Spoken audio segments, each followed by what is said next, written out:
It's the dream of millions of people, complete self-sufficiency, to grow all of their own food and never have to take a trip to the grocery store. But for most people, it's just that, a dream. The ease of our current global industrial food system is just that, too easy, too convenient, too time-saving, and too alluring. I've been exploring food for nearly a decade, and since the beginning, I've had the burning question: could I step outside of the big ag system? Could I go without grocery stores and restaurants? Nothing packaged or processed, nothing shipped from a far-off place. Could I grow and forage 100% of my food, everything that I ate for an entire year? That's exactly the journey and the quest that I decided to set out on, and now I'm here to share the story with you. But one big thing. I had very little experience with growing my own food. When I lived in San Diego, I did have a few raised beds where I grew some greens, tomatoes, and herbs. But as a traveler for the last 7 or so years, I had never really settled in one place long enough to grow my own food. So in order to do this, I would have to settle in one place. And that place that I chose is Orlando, Florida, where I'm sitting right now. Besides being really fresh to growing my own food, I was also fresh to the scene here in Orlando and Florida. And I was giving myself just 2 years here before hitting the road again. So I had to get planting as soon as I landed here. But I didn't have a garden, I didn't own any land, and I had almost no experience with foraging in the state of Florida. I chose Florida so that I could grow food year-round. And I chose Orlando because I had passed through here a few times and met a great community of permaculturists and people who grow their own food.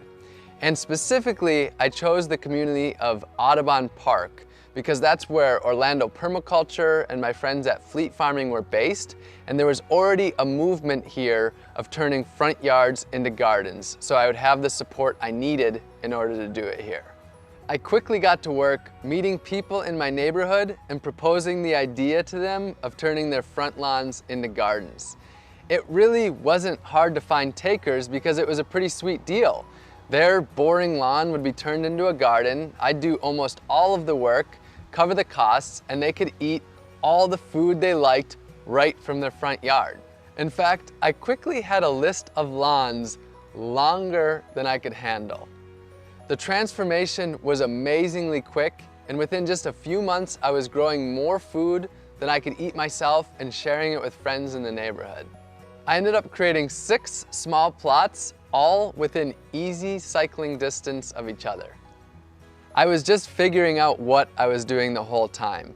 I went to local meetups like Orlando Permaculture, volunteered in the garden with Fleet Farming, visited farms and gardens and nurseries, took foraging classes with local foragers like Green Dean, read books by local growers, and watched videos online and more.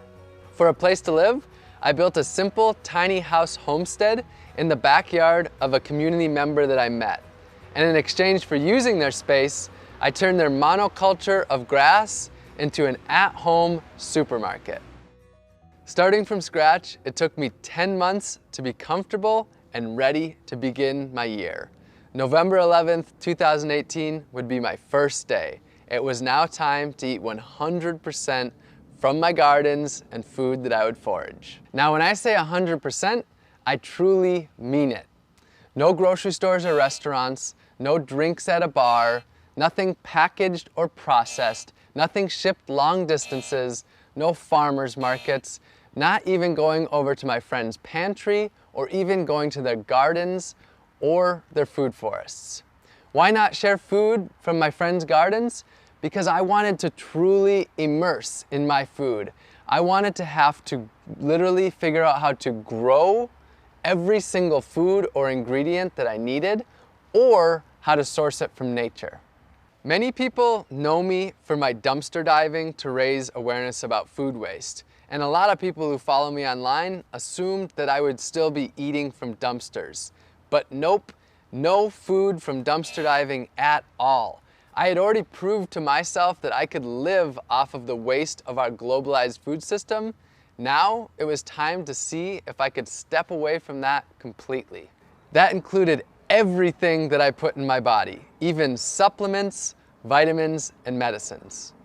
Now you'd think on day one that maybe I'd have eaten a lot of 100% homegrown and foraged meals, but to be honest, my first meal on day one was my first 100% homegrown and foraged meal of my entire life. It was day one and I was in the deep end. But I had laid the foundation that I needed. My gardens scattered across the neighborhood were full of food, and I had scouted out food both in the city and the countryside to forage. My supermarket was on nearly every street I could walk down, and the shelves were stocked. Over the last 365 days, I grew and harvested over 100 different foods from my gardens and foraged over 200 different foods from nature.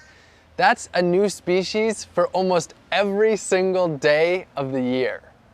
I grew a dozen different greens packed with nutrients: moringa, katuk, chaya, purslane, collards, kale, and perennial spinaches, just to name a few.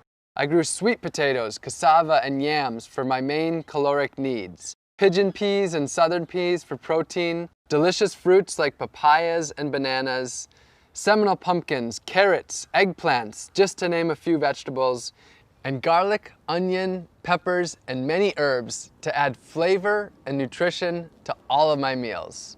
And I raised bees for honey to satisfy my sweet tooth, which, believe me, I do have quite the sweet tooth. All of the bees that I stewarded were rescued with my friend Dennis the Bee Guy from locations where people didn't want them living, such as in the side of their homes. I harvested giant wild yams from the woods, picked coconuts to make coconut milk, butter, and coconut curries, foraged from fruit trees in the wild, growing in public parks, and in the city with the bounty of fruit falling onto the sidewalks. And of course, wild bananas too. I caught fish from the oceans, lakes, and rivers, and even harvested deer that had been hit by cars during my visit to Wisconsin.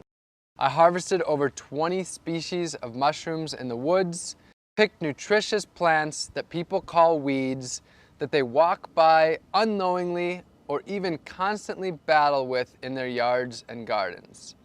My caffeine came from the native yaupon holly tree that I made a tea from, and I even harvested my own sea salt from the ocean by collecting the water, boiling it down in a pot until I was left with just the sea salt for my meals. I grew and foraged all of my own medicine and vitamins too. I grew fresh turmeric and ginger in my gardens, foraged elderberries from the wild. I harvested reishi mushrooms and herbal teas, and grew moringa, also known as the vitamin tree, to make an easy to travel with multivitamin powder. But most importantly, my food was my medicine. It's a different way of thinking for most people, but even the weeds that grow just outside of our doorstep are some of the most nutritionally and medicinally dense plants on Earth. For the last year, nature has been my garden, my pantry, and my pharmacy. With the seasons, my foods varied greatly. I cooked up dozens of different healthy meals, fermented foods like sauerkraut with my homegrown cabbage and herbs, and fermented delicious beverages like honey wine and ginger beer, and whipped up delicious desserts and ate the healthiest food of my entire life. This was food that I could feel truly good about eating. It was all local, all natural, and all organic. I made it through the entire year without using a single pesticide. Now sure, I had my problems with pests, like when the cucumber worms decided to attack my Seminole pumpkins.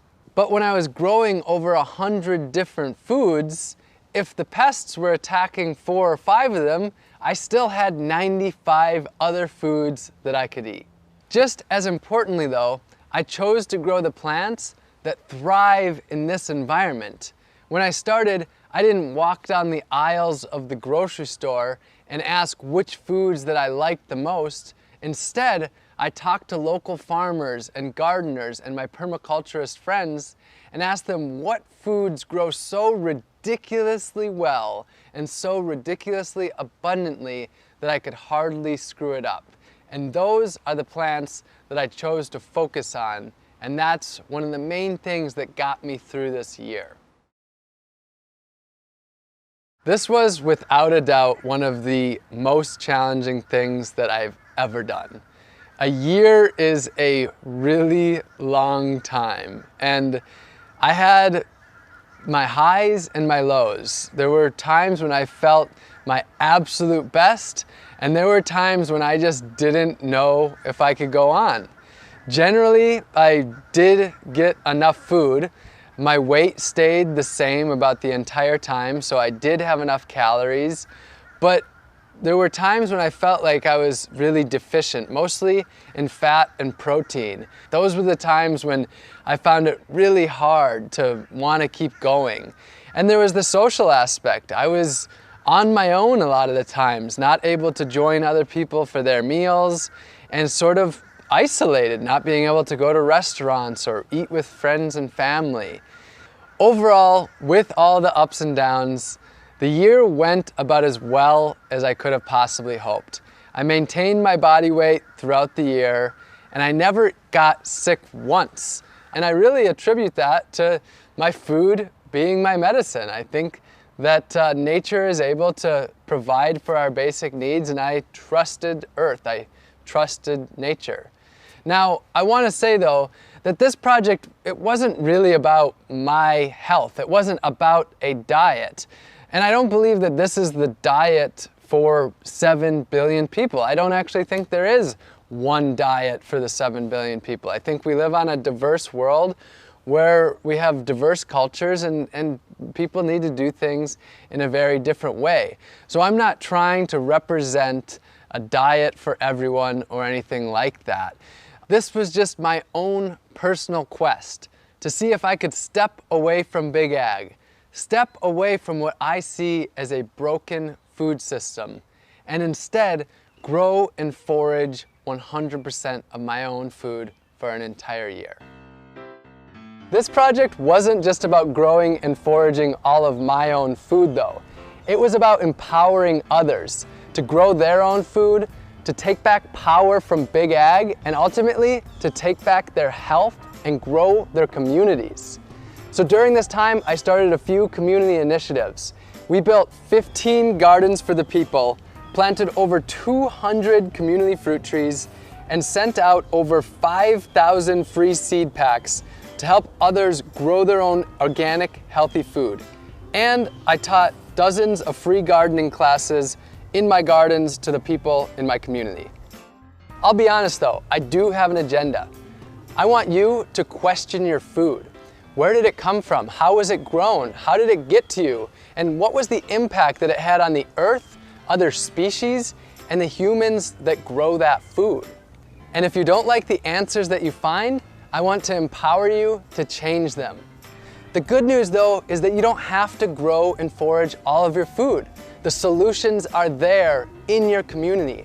You can grow a little bit of your own food, maybe an herb garden on your windowsill, or some pots of tomatoes and basil on your balcony, or a raised bed in your front yard. And if you don't have any space at all, you can join a community garden. You can source your food locally and purchase from local farmers and gardeners. The farmers market is a great place to start. You can buy whole foods and cook more, rather than packaged processed foods that leave trash behind. And you can work with your community to make healthy foods for people in need, grow a garden for your elderly neighbor, or start a grassroots organization to harvest the fruit trees in your community to distribute it to others. And this doesn't need to be a lonely journey. For most of us, food is at the center of our lives, and we can do this together in our communities. My year is over, but my journey of food has just begun. A book is in the works, and 100% of my proceeds will be donated to organizations working on the food solutions. And I'll be here online sharing inspiration and education on how you can get involved in gaining food freedom.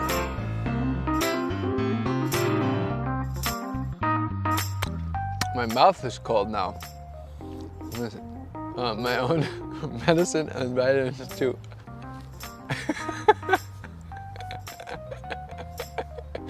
All right, make note of that.